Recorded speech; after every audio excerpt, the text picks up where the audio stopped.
And I don't think it's a coincidence that Suge wanted him on Death Row Records so badly, because even though Snoop was a huge star, he didn't have what Tupac had, that kind of icon presence. When Tupac came, it's like Suge wasn't worried about nobody else, not Snoop, nobody at the time. Nobody. He didn't care nothing about any of the other artists at that time. He says all he needs is Tupac. He says Tupac is such a genius.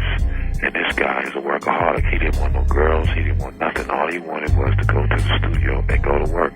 He wanted to take his experiences and share it with the world.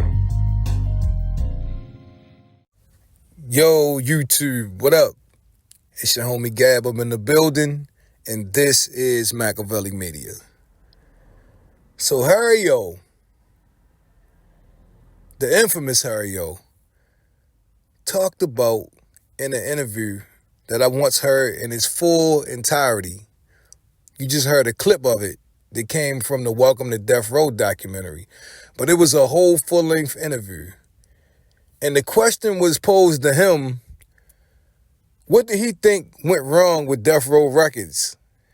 And how was a multi-$100 million record label able to crumble and crash and burn into ashes and rubble like it did? And he started to reference how Suge Knight was treating Tupac and how he told Suge Knight how he warned them you couldn't do that. Now Harry-O said Suge would tell him, yo, all I need is Tupac. Tupac is this, Tupac is that. He's a genius. He don't want no girls. All he want to do is work in the studio. I don't give a fuck about none of these other artists. All I need is him. He took Death Row to new heights I ain't even dreamed of. I don't need nothing else. And I get it. All of those things Suge was saying was absolutely correct. But the ripple effect, the domino effect, was already starting to happen. Prime example. You wonder how Snoop Dogg got jealous. Well, it's been confirmation that Suge would take Snoop Dogg's studio time and give it to Tupac. He have time allowed the Snoop and the Dogg Pound, and they would go on the session and Tupac would be in there. Yo, I thought, nah, we bumped you for Pac. Keep in mind, Death Row was the house that Snoop Dogg built. Suge Knight's words, not mine, right? Then you got Pac getting all the attention from the media. I heard Snoop say one time that they would come to talk to him and Tupac would take over the whole interview. All eyes, all the cameras and shit was drawn to him. Just like the album title, All Eyes on Me. And to hear the CEO of your record label just speak so glowingly of Tupac and then throw you in there at the last minute. Oh yeah, and Snoop Dogg got the dog father coming out. He know that Suge was just throwing him a bone. So basically Harry-O was saying that, yo, you can't do that. You can't just throw everybody else away for one guy. Or just imagine though, and I ain't justifying shit because jealousy is a sucker trait. Yeah, that's a bitch shit, but just imagine though, Snoop Dogg and the Death Row artists begging for their money. And they say, Reggie will tell you this, whenever Tupac asks for money, here's $15,000, here's $10,000. Just because he asked for it. You don't think Snoop and them seen that? Or how about this? Snoop talked about how they had Ricky Dink apartments and shit at one point in time, and they was eating Popeyes every day. Suge bought Tupac a mansion. Had Pac living in a mansion. Talk about how he used to buy him and Tupac matching Rolls Royces and shit. Oh yeah, get one for Snoop too. Come on, dog. These niggas saying this shit. You know, they checked out mentally way before their bodies checked out, before their bodies physically left. I guarantee you Snoop couldn't wait to get the fuck from around death row. And you saw Dre. Dre left when Tupac was alive. Pew! Didn't take shit with him.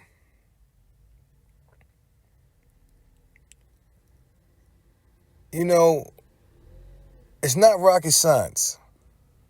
Now, do I think Suge could have handled things a little differently? Absolutely. Was Suge excited? Of course he was.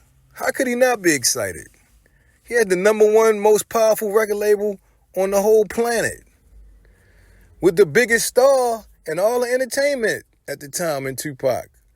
All that shit. So it's like, yeah. He was excited. Could he have toned it down a little bit? Absolutely. You know, Tupac and Suge was good for each other and bad for each other at the same fucking time. You know, they got the first choice of all the women. You know, Tupac got the first choice of everything, man. Anything Death Row had to offer to their artists, Tupac got first pick. Tracks, jewelry, clothing, interviews, appearances, all that shit. Everybody else got to watch and look. Until Tupac felt like including, you know, certain niggas to come be a part of what he had going on. And when the division hit, he ain't even do that no more. If you look at Dr. Dre, when Tupac came to Death Row, Tupac made Dr. Dre expendable. This was the mastermind. This was the glue behind all of Death Row's success. The hit maker. When Pac came there, he said Dr. Dre wasn't working like that. He wasn't even producing the tracks, and he had to give Dre credit for producing tracks on his album that he didn't even do. It was the young guys. It was Daz. It was other young producers, DJ Quick, everybody else but Dre. But somehow Dre was getting all the credit. Tupac said he thought that was wrong. But by sheer star power and record sales and importance, Tupac's presence made Dr. Dre expendable. So I get what Harry O was saying. He was saying that Suge Knight was losing the Death Row Records mentally long before he lost it physically. Because it was starting to be chinks in the armor. Shit was starting to break apart. The bond that kept this thing together was already starting to fall apart. If you look at how things played out, and you would wonder how could and why would Snoop be willing to sneak behind Suge and Death Row's back and go meet with Bad Boy and still consider Biggie a friend, it's because of the jealousy that he had for Tupac. You wonder how Dr. Dre could just say, yo, you can have this fucking record label. I'm going to go start my own thing. It's because he had to give his seat up to Tupac. I get it. Dr. Dre felt uncomfortable on the very record label that he helped start. The one that was designed from his own mind and imagination. He was now knocked down another peg. Look, Snoop had already became the face of Death Row before Pac got there. So Dre was playing second fiddle to Snoop. But he was cool with that because he was still a bigger star than Snoop Dogg. He was still Dr. Dre from NWA, right? Snoop was this new up-and-coming rap sensation. out of Long Beach, and, you know, he's putting the West Coast on the map. But Dre was still like, yeah, that's my protege. I'm still that dude. I'm still him. But this my little guy right here. But when Tupac came, he blew all that shit out the water, man. And Suge made shit worse. I'm willing to bet y'all that Suge would talk like that in front of those other artists. I think he would. I think he would say shit like that. You know, hey, if y'all don't want to be here, y'all don't want to work, y'all can get the fuck on. And I know Pac was co-signing that shit. You know he was.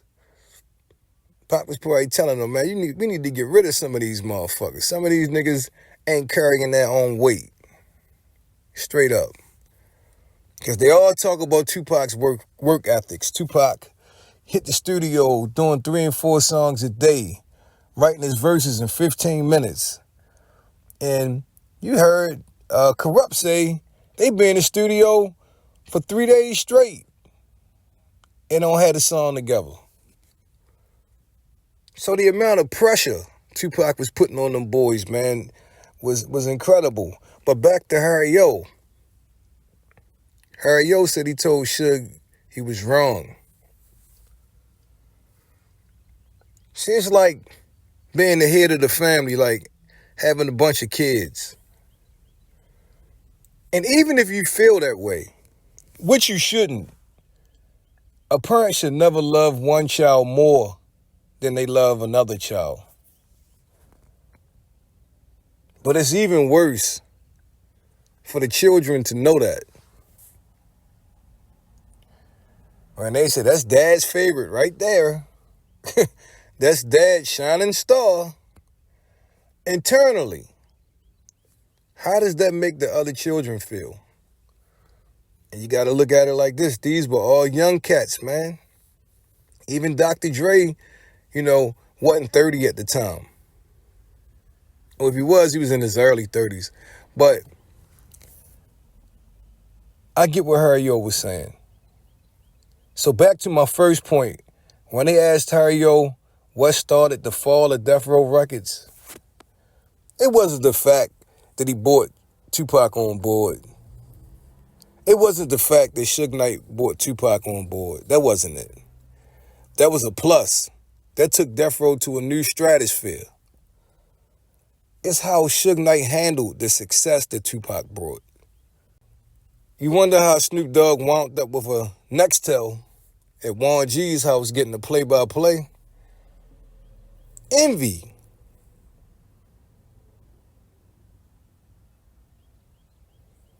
I wonder if Suge can handle things differently. Somehow could they kept Death Row intact, even in his absence, even after he got locked up and went to prison. All his stars left Death Row Records. Loyalty is everything. If he had stayed loyal to a Snoop, you think Snoop could have stayed loyal to him? Before Tupac, I wonder what Suge was telling Snoop. You the best rapper in the world, dog. We gonna make you the biggest star in the world. Nobody fucking with you. Along come MAKAVELI the Dawn, all that shit went out the window. Same shit he was telling Dre. To get Dre to leave NWA. You the star. You don't need that little midget. You don't need Ice Cube with his fake ass. People come to see you. You Dr. Dre. We're going to start a whole record label, make you the star of your own record label.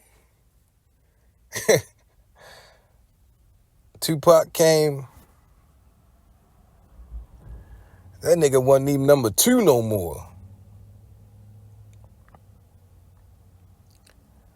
Yo. Harry O know more than he say. But what he said is enough if you read between the motherfucking lines. Anyway, I hope you guys like this video. Don't forget to sub to the channel. This is MAKAVELI Media. Turn on them post notifications so you be the first ones to get it when I drop that shit. Look down right now, give this video a thumbs up. You know what time it is. It's been a pleasure as always. I'm your homie Gab. I'm signing off. I'm about to hit y'all with the peace.